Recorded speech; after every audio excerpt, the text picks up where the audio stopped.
ancla inmutable.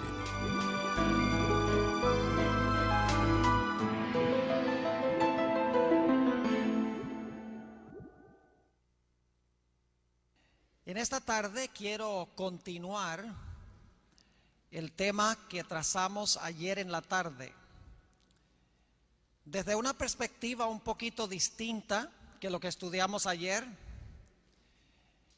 pero relacionado con el mismo tema: cómo Dios rescata a través de Jesús aquello que se ha perdido. Antes de estudiar, sin embargo, vamos a inclinar nuestros rostros e implorar la presencia de Dios en forma especial con nosotros. Oremos. Nuestro Padre, nuestro Dios, gracias porque podemos interrumpir nuestras actividades regulares de la tarde para venir a este lugar con el fin de abrir tu palabra para escuchar tu voz. Pedimos, Señor, la presencia de tu Santo Espíritu. Abre nuestro entendimiento, enternece nuestros corazones para que podamos recibir el mensaje que tienes para nosotros. Te damos gracias por escuchar nuestra oración, porque te lo pedimos en el nombre de Jesús. Amén. En esta tarde quiero empezar nuestro estudio leyendo el mismo versículo con que empezamos ayer. Génesis, el capítulo 1 y el versículo 26. Dos puntos claves que quiero recalcar otra vez en este versículo. Está hablando de la creación del hombre y declara lo siguiente: entonces dijo Dios, hagamos al hombre a nuestra imagen, conforme a nuestra semejanza. Y ahora viene el primer concepto. Y señoree, prefiero la palabra reine, porque tiene que ver con un rey. Reine, ¿dónde? En los peces de la mar, en las aves de los cielos, en las bestias, en toda la tierra y en todo animal que se arrastra sobre la tierra. Es decir, Dios le dio al hombre la función de rey y le concedió el territorio de la tierra para gobernar. Es decir, los dos puntos son que Dios colocó al hombre como rey y en segundo lugar le dio un territorio sobre el cual gobernar, el planeta Tierra. Pero como vimos en nuestro estudio ayer en la tarde, cuando Eva y luego Adán se dejaron vencer por Satanás, perdieron estas dos funciones. El hombre dejó de ser rey y el hombre perdió este planeta como su dominio. Y como vimos ayer, era imposible que cualquier ser humano recuperara estas dos cosas que Dios originalmente le concedió al hombre: dominio y el territorio de la tierra. El hombre necesitaba un redentor, pero dentro de la raza humana no había nadie que pudiera redimir lo que se había perdido. Nadie que pudiera recuperar el reinado y el territorio. Pues la Biblia dice, todos han pecado y están destituidos de la gloria de Dios. No hay justo ni aún uno. Todo parecía perdido para el ser humano. Pero la Biblia nos dice que Dios tenía un plan. Cuando Satanás llegó a ser el príncipe de este mundo, cuando llegó a ser el representante de este mundo ante las cortes celestiales, cuando Satanás le ofreció a Jesús todos los reinos del mundo porque Adán se los había concedido a él, parecía que todo estaba perdido, pero había un plan. Dios descendió al huerto después que Adán y Eva pecaron. Y en el huerto Dios le habló palabras muy fuertes a Satanás, quien había logrado vencer a Adán y Eva. Este versículo que voy a leer es mi favorito en toda la Sagrada Escritura. He dedicado 2 décadas para estudiar este versículo y cómo se desarrolla en el transcurso de toda la Sagrada Escritura. Este versículo, Génesis 3:15, es una semilla que crece y fructifica a través de toda la Biblia, culminando finalmente su cumplimiento final en el libro de Apocalipsis. Adán y Eva están parados en el huerto. Temen la muerte. Dios ha dicho que si comen del árbol van a morir. Están temblando. Y ahora Dios desciende al huerto y le dirige las siguientes palabras a la serpiente, a Satanás. Génesis 3:15. Y pondré enemistad entre ti, es decir, la serpiente, y la mujer. Y entre tu simiente, es decir, la simiente o los seguidores de la serpiente, y la simiente suya, la simiente de la mujer. Esta, es decir, la simiente de la mujer, te herirá en la cabeza, y tú le herirás en el calcañar.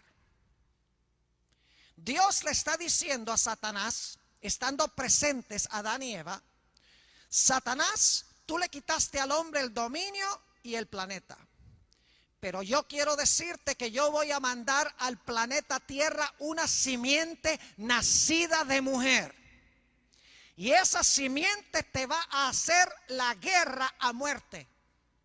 En el proceso de la guerra tú le vas a herir el calcañar, es decir, tú le vas a causar dolor, pero te va a salir caro.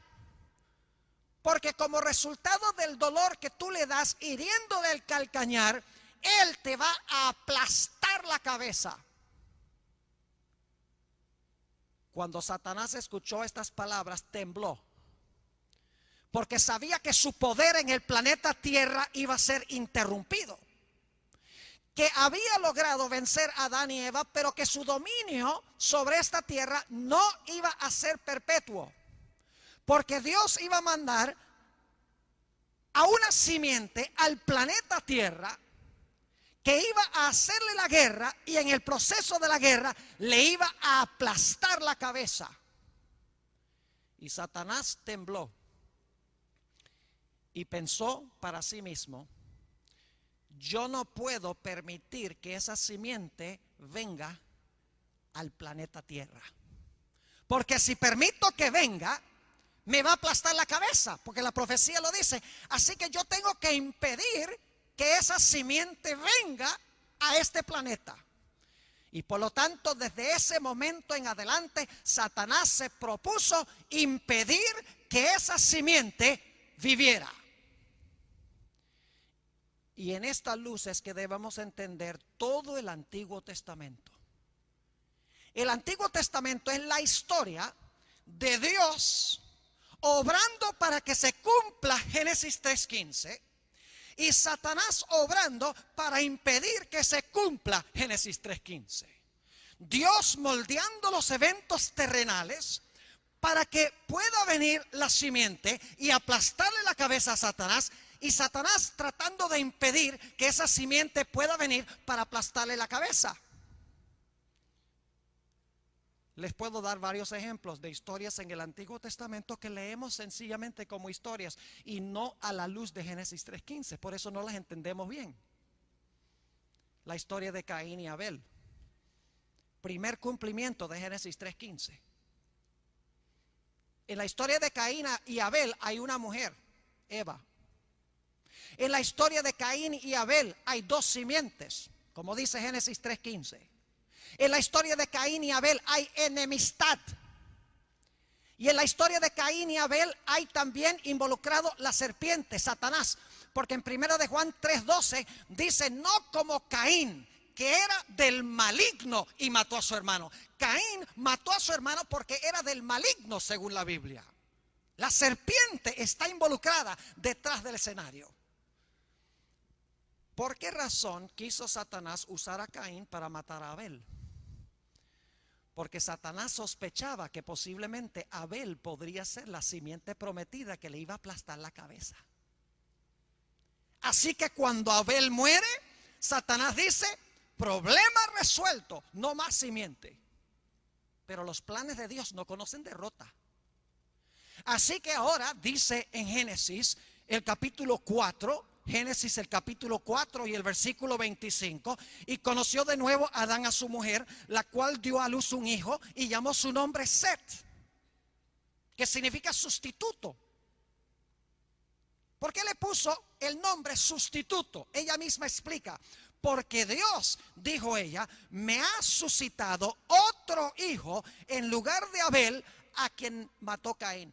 Lamentablemente la traducción del 60 no capta el significado de este versículo, porque literalmente dice en el hebreo: porque Dios me ha sustituido otra simiente en lugar de Abel, a quien mató Caín. Es decir, Satanás quería deshacerse de la simiente y Dios dice: no vas a ganar así tan fácil, aquí te mando otra. Pronto Satanás se dio cuenta de que ninguna de estas personas del Antiguo Testamento eran la simiente. Se dio cuenta muy pronto que lo que estaba haciendo Dios era preparando un linaje de gente santa, de gente justa, de donde finalmente del linaje iba a traer al mundo al Mesías. Y comprendió que ese que iba a venir de ese linaje no era más ni menos que Jesús. Y por lo tanto Satanás dice: yo tengo que acabar con el linaje, y tengo que acabar, si no puedo acabar con el linaje de una manera, lo hago de otra forma. Y a través de todo el Antiguo Testamento, Satanás usó dos métodos para tratar de acabar con la simiente. Número uno, tratando de matar a la simiente, como vimos en la historia de Caín y Abel. El segundo método fue tratar de infiltrar a la simiente para dañar espiritualmente el linaje, para que se interrumpiera el linaje santo, para que no pudiera venir el Mesías. Es interesante analizar la historia del diluvio. La Biblia dice que antes del diluvio, los hijos de Dios, que son del linaje de Set, es decir, son el linaje de los justos, de donde vendrá la simiente prometida, los hijos de Dios vieron que las hijas de los hombres eran hermosas. Las hijas de los hombres son las descendientes del linaje impío de Caín. Es decir, los fieles hijos de Dios vieron a las hijas de Caín, es decir, a las impías descendientes del linaje de Caín, vieron que eran hermosas. Y dice la Biblia que empezaron a tomarse esposas de entre ellas. Los hijos de Dios se entremezclaron con los hijos de los hombres. ¿Qué estaba tratando de hacer Satanás con esto? Bueno, déjenme preguntarles: ¿cuántas personas creen ustedes que había en este mundo el día antes del diluvio? No sabemos exactamente, pero no eran miles, eran millones. Porque entre la creación y el diluvio pasaron 1656 años. No había escasez de recursos naturales, no había esterilidad, y los seres humanos vivían hasta tener casi 1000 años. ¿Cuántos hijos puede tener un hombre de 969 años? Ciertamente muchos. Claro, los tiene su mujer, pero es una obra cooperativa. No cabe duda que antes del diluvio había millones de personas en el planeta Tierra. Pero ahora escuchen lo que voy a decir. Lo aterrador es que cuando vino el diluvio, solamente habían quedado 8 personas fieles. Todos los demás se habían corrompido delante de Dios. El propósito de Satanás era corromper finalmente a toda la raza humana, para que no hubiese ni un solo personaje en el linaje santo a través del cual traer al Mesías. Y casi tiene éxito su empresa. Así que el diablo, tratando de destruir la simiente y tratando de corromper a la simiente, estaba procurando impedir que pudiera venir la simiente que le iba a aplastar la cabeza. Historias del Antiguo Testamento, montones de historias que se deben de entender de esta perspectiva. Por ejemplo, un día David está sentado en el palacio tocando el arpa para Saúl, y de repente dice la Biblia que Saúl toma una lanza y la tira con toda su fuerza para clavar a David a la pared. Pasó más que una vez. La Biblia dice que Saúl estaba endemoniado. ¿Por qué Saúl quería matar a David? ¿Sencillamente porque le tenía celos? ¿Porque pensaba que David iba a ser rey? No, porque había una profecía, y Satanás la conocía, de que el Mesías iba a ser hijo de David. En los días de Sennacherib, Satanás trató de destruir a toda la nación judía, 185,000 soldados, con el fin de aniquilar a toda Jerusalén. El ángel de Jehová destruyó a todos los 185,000. En los días de Esther, Satanás trató de desarraigar a toda la nación judía. No es porque Satanás odiaba a los judíos, sino porque Satanás sabía que de la nación judía, del linaje santo, iba a venir el Mesías. Su odio no era para con Israel, su odio era para con el Mesías de Israel. Y desde esta perspectiva necesitamos entender todo el Antiguo Testamento. La gran controversia entre Cristo y Satanás. Los eventos que se realizan son solamente un reflejo o un destello, una sombra de eventos que se están realizando en el mundo invisible entre Cristo y Satanás. Cristo obrando para venir al mundo y Satanás obrando para impedir que venga. Es dentro de esta perspectiva que necesitamos entender un librito hermoso de la Sagrada Escritura. El libro de Ruth. El libro de Ruth hay que conectarlo con Apocalipsis 4 y 5, el tema que estudiamos ayer.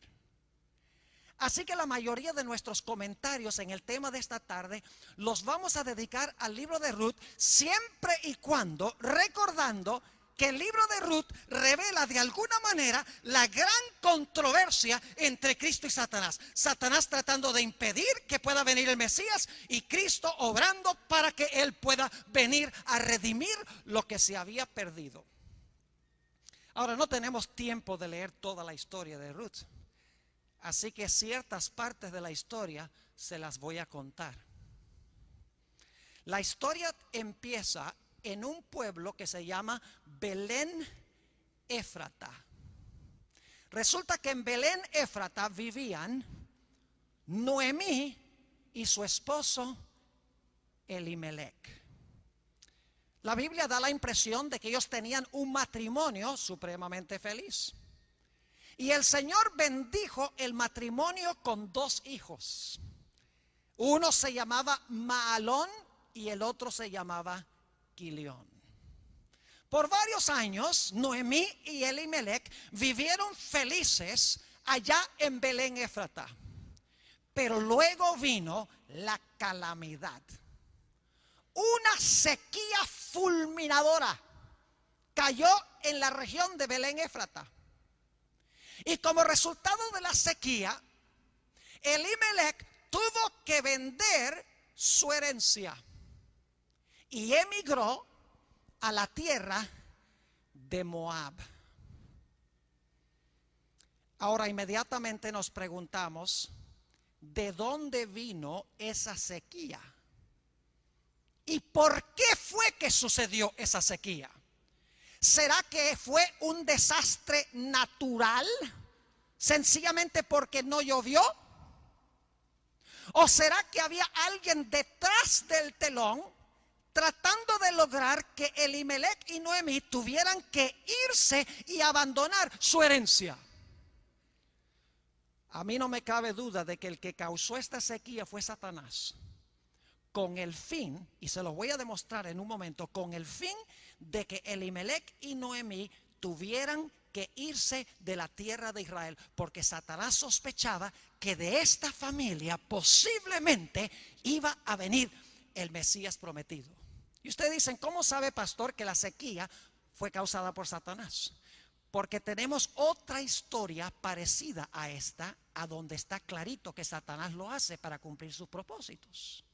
La historia de José. No puedo contarles toda la historia de José. Es una historia de las providencias de Dios, de los actos providenciales de Dios. Solamente les voy a recalcar ciertos puntos. Ustedes conocen la historia de José. Es vendido por sus hermanos. Qué injusticia tan grande. Ese muchacho no le había hecho nada a sus hermanos.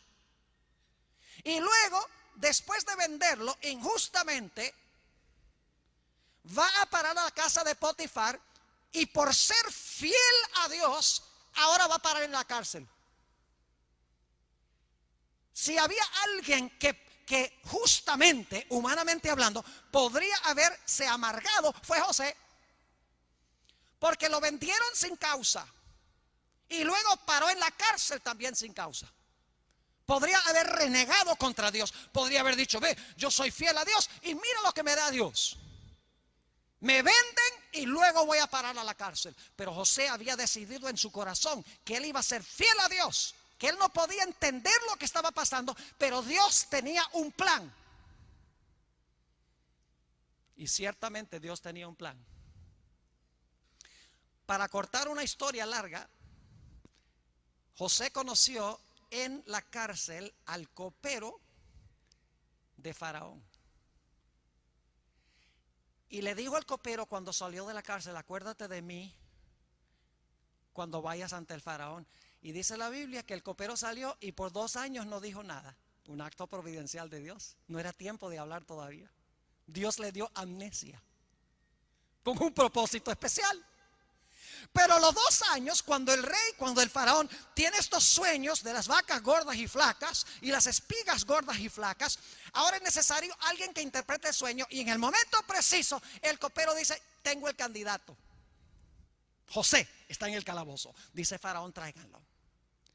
Y la historia dice que José le explicó al rey que iba a haber 7 años de abundancia, superabundancia, seguidos por 7 años de sequía, y que necesitaba un hombre que pudiera guardar los productos agrícolas durante la abundancia, para que hubiese suficiente alimento para que la gente no muriese durante los 7 años de sequía. Y la gente dijo, bueno, ¿quién mejor que José? Y pusieron a José. Vinieron los 7 años de abundancia. José sabiamente guardó en los establos de Egipto grandes provisiones de alimento. Vinieron los 7 años de sequía, y después de un tiempo, ¿quiénes vinieron a Egipto? Los hijos de Jacob. Yo les pregunto, ¿qué hubiera sucedido si Dios no hubiera mandado a José a Egipto? ¿Qué hubiera pasado con Jacob y su familia? ¿Se hubieran muerto de qué? De hambre. Ese era el blanco de Satanás. Y por si acaso alguien se pregunta en cuanto a eso, cuando llega esta historia a su final y José se le revela a sus hermanos, yo soy José a quien ustedes vendieron, empiezan a llorar, ay José, perdónanos por lo que hemos hecho. José los para y dice, no lloren, porque Jehová, lo pueden leer en Génesis 45, versículos 5 al 7, Jehová me ha enviado a Egipto delante de vosotros para preservar la simiente. Satanás quería matar el linaje y Dios lo sabía. Mandó a José para que hiciera provisión para preservar la simiente. Satanás quería impedir que del linaje de Jacob viniese el Mesías, particularmente de su hijo Judá. Así debemos entender esta historia. Así que Satanás causa esta sequía en los días de Ruth, porque él ve algo en Noemí y Elimelech que le puede ser una amenaza. Él dice, los voy a mandar allá, y van a parar a la tierra de Moab, una tierra pero inicua. Moab se originó cuando Lot tuvo relaciones sexuales con una de sus hijas y tuvo un hijo llamado Moab. Las mujeres moabitas fueron las que corrompieron a Israel antes de que entraran a la tierra prometida de Canaán. Satanás está diciendo, causa la sequía, venden su propiedad aquí en Belén Éfrata, pierden su señorío y ahora los mando allá para que se mezclen con los moabitas, pierdan su identidad. Pero a Satanás le salió mejor el plan de lo que pensaba. Mientras estaban allá en Moab, los dos hijos, Mahalón y Quilión, se casaron con mujeres moabitas.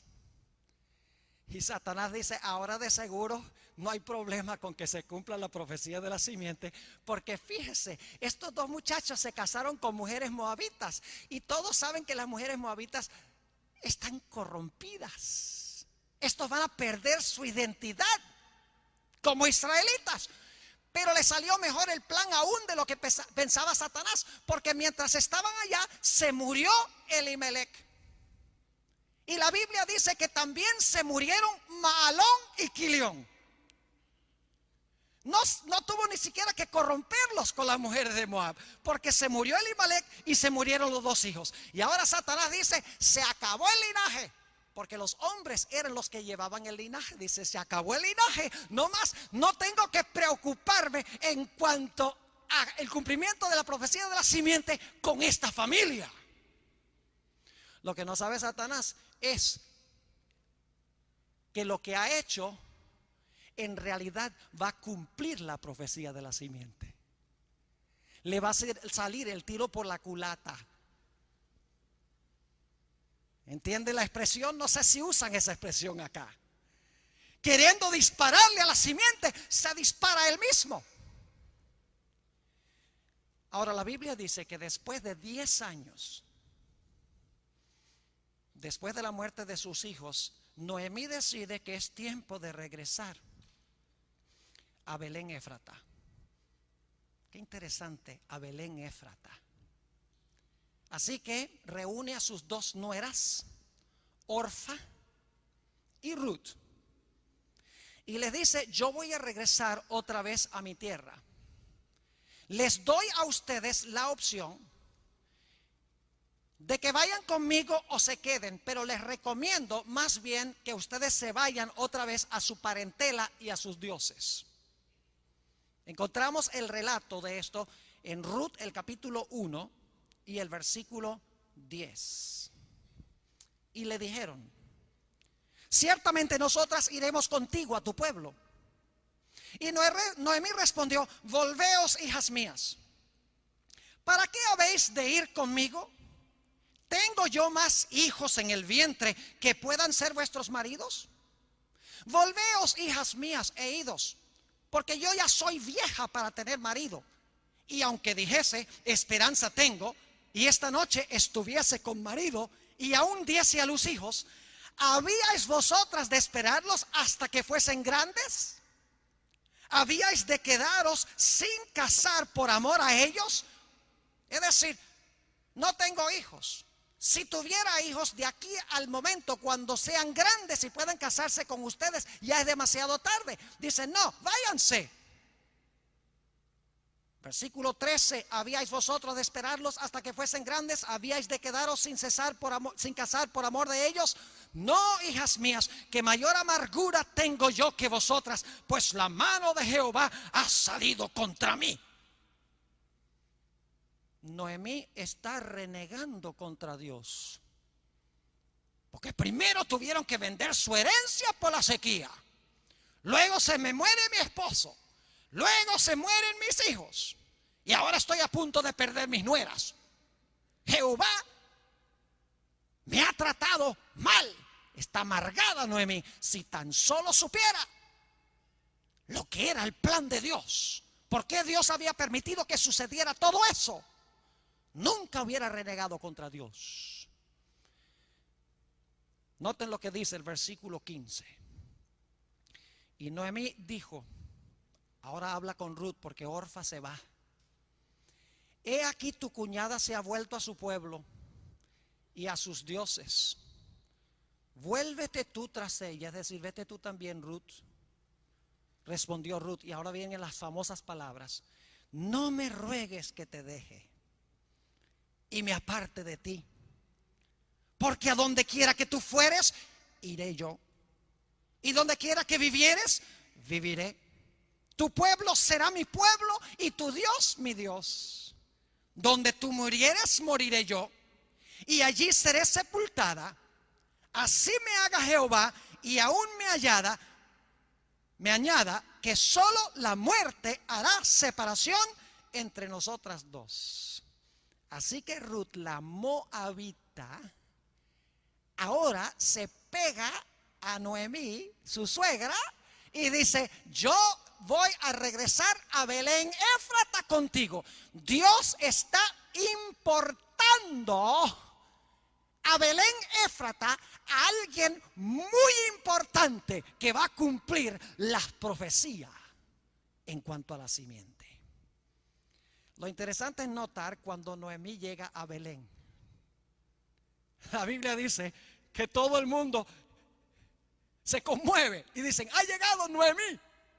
Vamos a leer el relato empezando en el versículo 19. Anduvieron pues ellas dos hasta que llegaron a Belén. Y aconteció que habiendo entrado en Belén, toda la ciudad se conmovió por causa de ellas. Y decían: ¿no es esta Noemí? La palabra Noemí significa placentera. ¿No es esta placentera? Y ella les respondía: no me llaméis Noemí, sino llamadme Mará, que significa amarga. No me digan placentera, díganme amarga. Porque en grande amargura me ha puesto el Todopoderoso, renegando contra Dios, quejándose contra Dios por lo que Dios ha hecho con ella. Ella dice: Dios me ha tratado mal. Si tan solo supiera cuál era el plan de Dios. Hermanos y hermanas, apreciados jóvenes, esto nos enseña una gran lección. Cuando estamos pasando por tribulaciones y problemas y dificultades y no entendemos lo que está sucediendo, no reneguemos, porque Dios tiene un plan. Lo que pasa es que cuando estamos pasando por las pruebas no entendemos el plan, pero cuando salimos de las nubes y de la tormenta y miramos hacia atrás, decimos: ve, Dios tenía un plan muy sabio. No reneguemos por las cosas que nos vienen a la vida. No nos quejemos, porque Dios tiene un plan. Versículo 21. Yo me fui llena, pero Jehová me ha vuelto con las manos vacías. ¿Por qué me llamaréis Noemí? Ya que Jehová ha dado testimonio contra mí y el Todopoderoso me ha afligido. Así volvió Noemí y Ruth la moabita, su nuera, con ella. Volvió de los campos de Moab y llegaron a Belén al comienzo de la siega de la cebada en la primavera. Por ahí el mes de marzo, abril, la primavera en Israel. Yo sé que aquí la primavera está por comenzar en septiembre, otro hemisferio. Llegaron al tiempo de la cosecha de la cebada. Y ahora se va a desarrollar la historia de una forma excepcional. Resulta que cuando llegaron, acuérdense que Noemí no tenía donde caerse muerta. Había perdido su herencia. Era una sierva. Y no tenía, es más, no tenía nadie que perpetuara el nombre de la familia de donde podría venir la simiente. Su nombre iba a desaparecer en la historia, porque todos los varones se habían muerto en la familia. Ella necesitaba un redentor, un pariente cercano que pudiese redimir la herencia perdida, pudiese restaurarlas nuevamente en señorío sobre esa herencia y pudiese perpetuar su nombre. Pero no había varón. Aquí es donde la historia se vuelve interesante. ¿Recuerdan lo que leímos ayer de Levítico 25:25? No lo vamos a leer hoy otra vez. Dice que si alguien vendiere su posesión o su herencia, el hermano, el pariente cercano, lo podrá redimir pagando un precio. El capítulo 25, 48 y 49 dice que si alguien se vende él mismo a servidumbre y esclavitud, podrá también ser redimido de servidumbre a través del pago de un precio por un pariente cercano. Y en el libro de Ruth dice que si Noemí pudiese conseguir a un pariente cercano de Elimelec, el nombre de Elimelec podía ser también perpetuado. Pero ¿quién podía servir las veces de pariente cercano? Fíjense cómo funciona la providencia de Dios.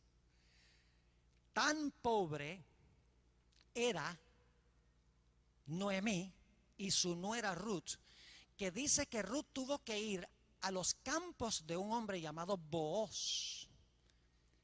Y Ruth vendimiaba las orillas del campo de Booz. En la ley mosaica se le prohibía a los dueños de los campos que cosecharan por completo el campo. Debían dejar cierta cantidad de la cosecha sin cegar para que los pobres de la tierra pudiesen beneficiarse de las vendimias que habían quedado. Tan pobre era Noemí y Ruth que ahora Noemí manda a Ruth prácticamente a mendigar las vendimias en el campo de un hombre llamado Booz. Y ahora por coincidencia, y eso lo digo no en serio, por coincidencia. En las cosas de Dios no hay coincidencia, lo que hay es providencia. Providencialmente ahora Booz oye que hay una mujer que está vendimiando sus campos, cosechando lo poco que había sobrado después de la cosecha. Y Booz se pone a averiguar quién es. Oh, es Ruth, la nuera de Noemí. Y Booz dice: Noemí, ¿no era ella la esposa de Elimelec? Pero si yo soy pariente cercano de Elimelec, ¿así de pobres han quedado? Y se pone a averiguar. Booz llama a Ruth, y para hacer una historia larga, muy corta, Booz ofrece servir las veces de pariente cercano o de redentor. La palabra hebrea es goel, se usa 118 veces en el Antiguo Testamento, y a veces se traduce redentor, a veces se traduce rescatador, y a veces se traduce también pariente cercano. ¿Qué puede haber? ¿Qué comparación puede haber entre un redentor y un pariente cercano? La respuesta es que el pariente cercano era el redentor según la ley mosaica. Así que Booz dice: yo estoy dispuesto de pagar el precio para rescatar la herencia que se había perdido, para reinstaurar otra vez a Noemí en su posición y para perpetuar el nombre de Elimelec. Pero había un problema, y es que había un pariente más cercano que Booz. No tenemos tiempo de leer todos los versículos, pero en el capítulo 3 y el versículo 13, Booz le dice a este pariente más cercano, le dice: mira, ¿por qué no redimes tú la herencia de Elimelec casándote con Ruth? Y el individuo dice: está bien. No, eso no es lo que dice. Él dice: rescatar la herencia está bien, pagar el precio para devolverle otra vez sus tierras está bien, pero casarme con Ruth no. Así que él dice: paso, no lo quiero hacer. Así que ahora el camino quedó abierto para que Booz sirviese como el rescatador, como el redentor, como el pariente cercano, para rescatar la herencia perdida, para rescatar el señorío perdido y para perpetuar el nombre de donde en el futuro podría venir el Mesías. Y la Biblia dice que Booz se casó con Ruth. Ahora llegamos al clímax de la historia. Aquello hacia lo cual se están moviendo todos estos eventos. Recuerden Génesis 3:15. Satanás obrando para impedir que se cumpla la profecía de la simiente. Dios obrando para que se cumpla. Satanás dice, causó la sequía, se van a Moab. Se corrompen con los moabitas. De esa familia no se puede cumplir nada. Le va mejor todavía de lo que pensaba. Se muere Elimelech y los 2 hijos. Dice, ahora sí es verdad que nada se va a cumplir allí. Pero providencialmente Noemí trae de regreso a Ruth. Y Ruth termina trabajando en los campos de Booz. Y Booz ofrece casarse con Ruth para rescatar lo que se había perdido. ¿Cómo funcionó la providencia tremenda de Dios en esta historia? Ahora, el libro de Ruth termina de una forma muy rara. Es una historia de amor, pero no es amor romántico. Es amor fiel al pacto. No es amor sexual como lo pinta Hollywood entre Booz y Ruth. Es un amor práctico con el fin de salvar lo que se había perdido. Y es interesante que la historia de Ruth, uno esperaría que la historia terminara diciendo, Booz y Ruth se casaron y vivieron felices para siempre. Pero imagínense ustedes, el libro de Ruth termina con una genealogía. ¿Quién termina una historia de amor con una genealogía? ¡Qué tremendo anticlímax! Miremos la genealogía. Ruth, el capítulo 4. Y empezando en el versículo 17. Y le dieron nombre las vecinas, diciendo, le ha nacido un hijo a Noemí. Y lo llamaron, ¿con qué nombre? Lo llamaron Obed. Ahora, ¿por qué es importante eso? Este es padre de Isaí, padre de David. ¿Cómo es la cosa? ¿Cómo se llamaba el hijo? Obed, ¿que era el padre de quién?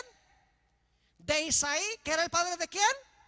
De David. Y yo pregunto, ¿quién iba a venir después de David?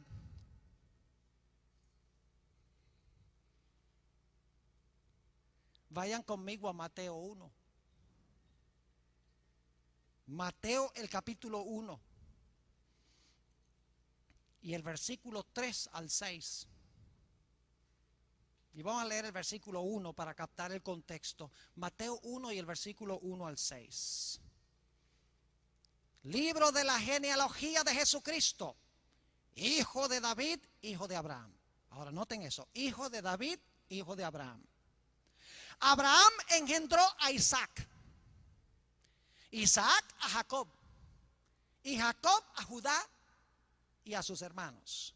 Judá engendró de Tamar a Fares y a Zara, Fares a Esrom y Esrom a Aram. Aram engendró a Aminadab, Aminadab a Naasón, Naasón a Salmón, Salmón engendró de Rahab a Booz, Booz engendró de Ruth a Obed y Obed a Isaí, Isaí engendró al rey David. ¿Y dónde termina esta genealogía? Termina con el nacimiento de Jesús, hijo de María. ¿Por qué se realizó toda esta trama? Satanás tratando de impedir que venga la simiente. Lo más interesante es que todo lo que hizo Satanás para impedir que viniera la simiente fue lo que causó que fuera posible venir la simiente. Me gusta comparar la historia con un juego de ajedrez. ¿Hay alguien aquí que juega ajedrez? Uy, ya veo una mano aquí adelante. Son las únicas que puedo ver bien. Ese es un juego de gente inteligente. Para mí los juegos que yo sé jugar son los que hay que jugar para adelante. Nada de eso para el lado y dos espacios. Solo damas chinas. Moverlo para adelante. Me gusta comparar la historia con un juego de ajedrez. En un lado de la mesa está sentado Cristo y en el otro lado está sentado Satanás. Y el juego son los eventos históricos y el movimiento de las fichas son los diferentes movimientos históricos. Señor Jesucristo le dice a Satanás, juega. Y Satanás juega. Y Cristo dice, ya jugaste, me toca a mí. Y juega Jesús en la historia. Y Satanás dice, supiera yo que él iba a hacer esa jugada. Ahora Cristo juega el juego de la historia con una gran ventaja. Hermano, usted levantó la mano. ¿Cómo le gustaría jugar un juego de ajedrez si de antemano usted supiera todas las jugadas que va a hacer el otro jugador? ¿Podría perder? No perdería. El problema con Satanás es que Satanás está moviendo los eventos históricos, adivinando lo que va a hacer Jesús. Pero Jesús está dirigiendo los movimientos históricos sabiendo lo que va a hacer Satanás. No hay posibilidad de que Cristo pierda en el desarrollo histórico, porque cuando Satanás juega y parece llevar la ventaja, el Señor Jesucristo contrajuega para interrumpir lo que hizo Satanás. Ahora quiero ir a Miqueas, el capítulo 5 y el versículo 2. ¿Por qué se realiza esta historia en Belén Éfrata? ¿Con quién se cumple en realidad esta historia? El libro de Miqueas, capítulo 5 y el versículo 2, tiene esta profecía muy significativa. Miqueas 5 y el versículo 2 dice lo siguiente: pero tú, Belén Éfrata, pequeña para estar entre las familias de Judá, de ti me saldrá el que será Señor en Israel. Y sus salidas son desde el principio, desde los días de la eternidad. ¿Quién iba a nacer en Belén Éfrata? Aquel cuyas salidas son desde los días de la eternidad. Era necesario que regresara Ruth con Noemí a Belén Éfrata, para que de esa relación con Booz pudiera surgir el Mesías, cuyas salidas son desde los días de la eternidad. Ahora, ayer yo leí de Apocalipsis 22:16, donde dice que Jesús es la raíz y el linaje de David. ¿Cómo puede ser una persona al mismo tiempo padre de su hijo e hijo de su hijo? Yo no puedo ser padre de mi hijo y al mismo tiempo ser hijo de mi hijo. Es imposible. Pero la Biblia dice que Jesús es el padre de David y también es el hijo de David. Es el padre de Abraham y es el hijo de Abraham. Porque el Señor Jesucristo es Dios y también es hombre. A través de esta historia, Dios moldeó los eventos históricos para que se pudiera introducir al Mesías al mundo. El verdadero pariente cercano. El verdadero Goel. El verdadero redentor. Pero el problema es que Jesús, cuando era Dios en el cielo, no era nuestro pariente cercano. No podía redimir lo que se había perdido, siendo Dios, porque Dios es Dios y el hombre es hombre. Por eso dice en San Juan el capítulo 1 y el versículo 14, aquel verbo fue hecho carne y habitó entre nosotros. Por eso dice la Biblia que el Señor Jesucristo, Hebreos 2 y el versículo 11, el Señor Jesucristo no se avergüenza de llamarnos hermanos. El que fue Dios en el cielo, el que creó el planeta Tierra, aquel a quien adoraban los ángeles.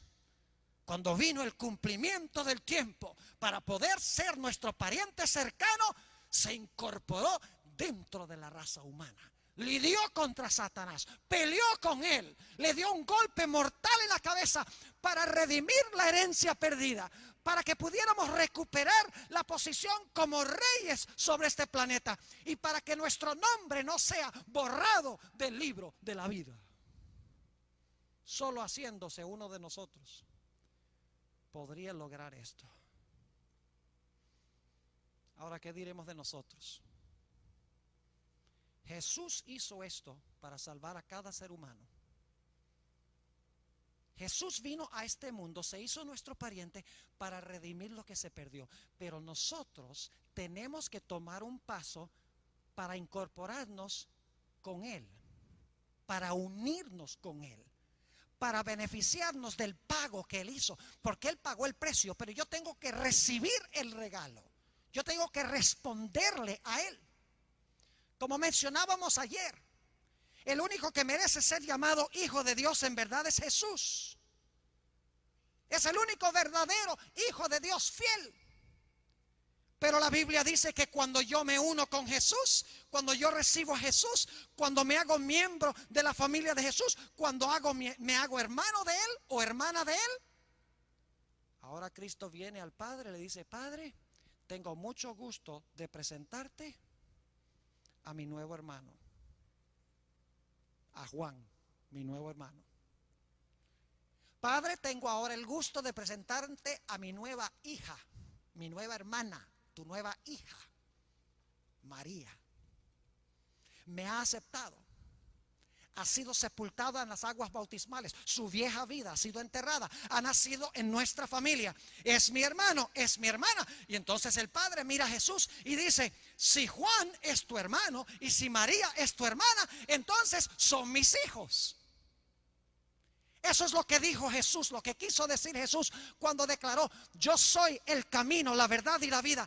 Nadie viene al Padre sino por mí. Nos unimos a Jesús y a través de Jesús nos unimos con Dios como hijos e hijas de Dios. ¡Qué gran privilegio el ser hijos e hijas de Dios! En esta tarde yo quiero hacer un llamado solemne a todos los presentes. Y quiero decirles: no dejen perder esta oportunidad. Yo sé que es difícil responder. Muchas personas están pensando, están diciendo: Pastor Bor, si yo llegase a responder al llamado y tomase mi decisión para bautizarme, mis padres me van a desheredar. Mis padres no lo van a aceptar. Mis amigos se van a burlar. Mis compañeros de trabajo, mis compañeros de estudio no lo van a entender. Pastor, yo no puedo responder. La presión es demasiado grande. ¿Saben ustedes que el Señor Jesucristo declaró: el que ama a padre o madre más que a mí no es digno de mí? El que ama a hermano o hermana más que a mí no es digno de mí. Y yo añadiría: el que ama a amigo o amiga o compañero de estudio más que a mí no es digno de mí. Dice en Gálatas 3, 26 y 27: todos vosotros sois hijos de Dios a través de Jesucristo, en quien hemos sido bautizados. El momento del bautismo, Dios mira del cielo y dice: este es mi hijo amado, es miembro de mi familia. Esta es mi hija amada, es miembro de mi familia. El bautismo es el momento de la incorporación a la familia de Dios. Herederos con Jesús, algún día recuperando el dominio sobre el mundo y nuestro nombre perpetuado por la eternidad en el libro de la vida. No pierdas esta oportunidad. Es un asunto de vida o muerte. Yo quiero preguntar en esta tarde: ¿hay alguien o hay personas aquí que quieren decirle al Señor Jesucristo: Señor Jesús, yo quiero aceptarte como mi Salvador? Yo quiero recibirte como el regalo que Dios ha enviado a este mundo. Señor Jesús, yo quiero ser tu hermano, yo quiero ser tu hermana. Te quiero recibir como el Goel, como el Redentor, como el pariente cercano. Quiero vivir por la eternidad contigo. ¿Hay alguien en esta tarde que quiere decirle eso al Señor Jesucristo levantando la mano? No dejes pasar esta oportunidad. Es demasiado solemne. ¿De qué vale que el hombre gane todo el mundo y pierda su alma? Si por la presión tú no respondes ahora, sí te va a ir mejor en esta vida, pero ¿de qué vale que ganes el mundo, el favor de los padres y de los compañeros y de los amigos, y pierdas tu alma? La Biblia dice: el que creyere y fuere bautizado, este será salvo. Hay alguien en esta tarde, lo voy a hacer aún más significativo. No solo les voy a pedir que levanten la mano, sino si hay personas que quieren decir: Señor Jesús, yo quiero recibirte como Salvador, y yo quiero prepararme para algún día, no muy lejano, unirme contigo a través del bautismo. Yo quiero pedirles que por favor vengan al frente. Yo voy a tener una oración con ustedes en esta tarde. ¿Hay alguien aquí que quiere romper el hielo y pararse en medio de toda esta congregación y decirle: Señor Jesús, yo sí públicamente escojo recibirte y aceptarte como Salvador? ¿Alguien en esta tarde? Gloria a Dios. Si tan solo esta joven respondiera, este llamado sería un éxito, porque la Biblia dice que Jesús hubiera venido a esta tierra solamente para ti. Solamente para ella Jesús hubiera venido. Pero ahora hay otra persona, gloria a Dios, ¿no? Viene a darle un abrazo, está emocionada. ¿Hay alguien más en esta tarde? Yo sé que hay más que una. No endurezcamos nuestros corazones. No nos pongamos a pensar en los obstáculos. No vale la pena. Nada en este mundo vale la pena. ¿Alguien más quiere venir al frente? Nuestro tiempo en la tarde es limitado porque hay clases después, pero me da temor terminar un llamado sin darle la oportunidad a cada persona de que venga al frente. ¿Alguien más? En unos instantes yo voy a tener una oración. Yo no sé si este sea el último llamado que el Señor te va a dar. Puede ser que no, puede ser que sí. Mientras más demoramos nuestra respuesta a Dios, menos fuerte escuchamos la voz de Dios. Con dejar pasar el tiempo no va a ser más fácil, va a ser más difícil. Por eso es necesario que respondas esta misma tarde. ¿Hay alguien más en esta tarde? Alguno dirá: Pastor Bor, ¿cómo hace usted un llamado? Miren, nada más viene una persona. Miren, el Espíritu de Profecía dice que una sola persona vale más que todo el mundo y todos sus tesoros. Así que si yo llamo y viene una sola persona, lo considero un éxito rotundo. Esto no tiene que ver conmigo. Ay, mire, nada más pasó uno. Debe haber sido que el sermón no era tan bueno. Eso no importa, porque es el Espíritu Santo el que toca los corazones. No estamos en el jueguito de los números aquí. Por eso yo sigo llamando aunque viene uno. Unos pocos instantes y voy a orar. ¿Alguien más que con valentía quiere escuchar la voz del Espíritu Santo que te está hablando en este mismo instante y te está instando a responder a la voz de Dios y a venir al frente? ¿Alguien más? Yo sé que algunos están siendo ahorita, casi podríamos usar la palabra, torturados por la voz del Espíritu Santo. Conoces la verdad y sabes que es la verdad, pero te resulta difícil pararte por Jesús públicamente. Es necesario hacerlo, porque Jesús dijo que el que se avergüence de él, él se avergonzará de esa persona también en el día del juicio. Solo voy a permitir unos segundos más y voy a orar. Se cierra por esta tarde la puerta de la oportunidad. ¿Alguien más?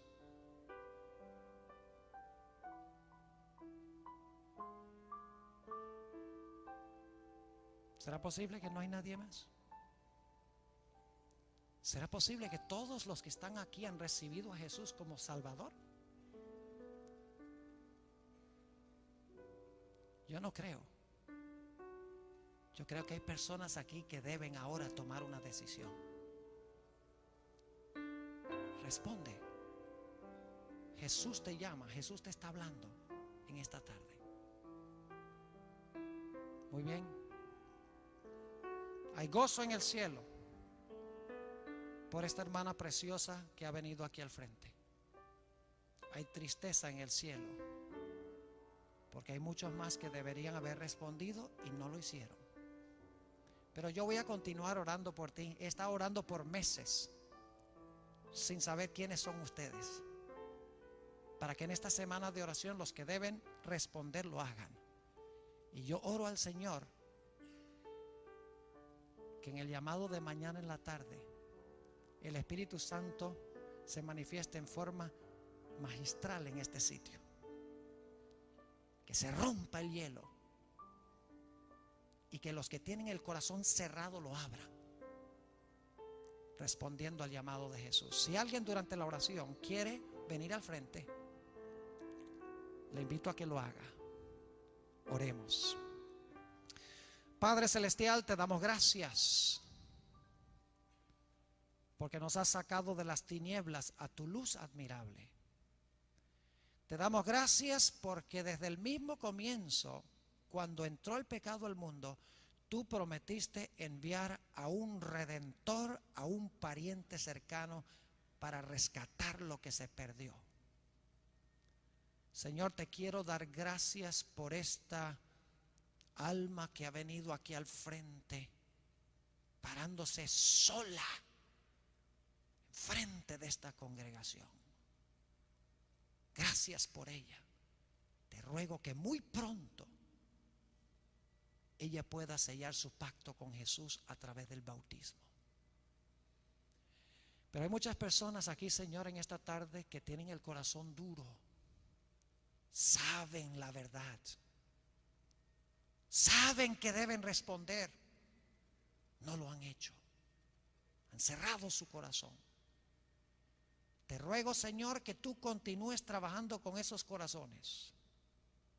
Que tu Espíritu Santo no les conceda ni un instante de paz hasta que se hayan doblegado y hayan hecho una entrega de sus vidas a Jesús. Mi querido joven, señorita, si en este momento estás escuchando la voz del Espíritu Santo, ponte de pie donde quiera que estás. Dile sí a Jesús. Padre, gracias por haber estado con nosotros en esta tarde. Y te doy gracias por escuchar mi oración, porque te lo pido en el precioso nombre de Cristo Jesús. Amén. Amén.